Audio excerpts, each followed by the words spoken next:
तर मनोज जरांगे पाटील यांनी यावेळी राज ठाकरे यांच्यासह चंद्रकांत पाटील यांच्यावर देखील सडकून टीका केलेली आहे। अतिशय शेलक्या शब्दात त्यांनी या दोघांवर टीका केली।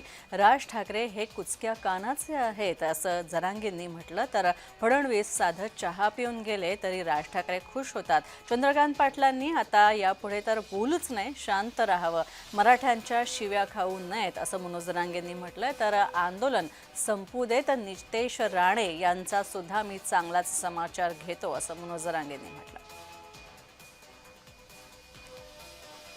यातलं म्हणणं आहे की दोघं भाऊ चांगले आहेत, ते ब्रँड चांगला आहे, पण हे विनाकारण मराठीच्या प्रश्नाचा मध्ये पडतो। त्याला आम्ही कधी विचारलं का? एक दिवस लोकसभेला सुद्धा तो गेम केला त्याच फडणवीसने, त्याच्यानंतर विधानसभेला तो पोरगं पाडलं टेनिस, तरी तो त्याच दुरण उडीतो,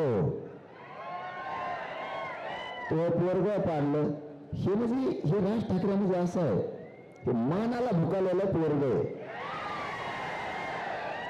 त्याच्या घरी नुसतं फडणवीस चहा पिऊन गेला की सगळा पक्ष बरोबर झाला तरी त्याला चालतो, असलंय ते।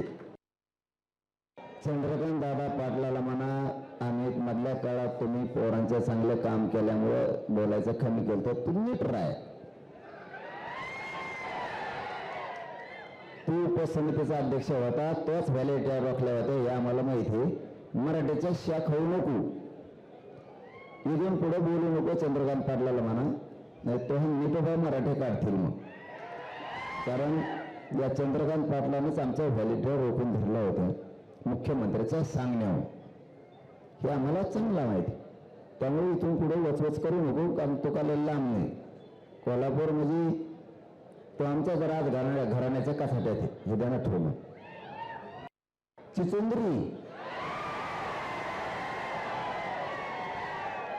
चिचुंद्रीचे का पाय मोजले का तुम्ही?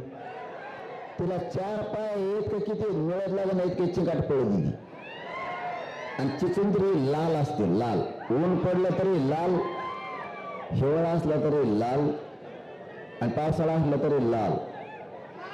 आणि काय म्हणती हे सुद्धा कळत नाही चिचुंद्री, नुसती आरडत चलती, नुसती आरडत चलती। त्यामुळे ते त्याचा दोषच नाही। आता एकदा आंदोलन संपू द्या।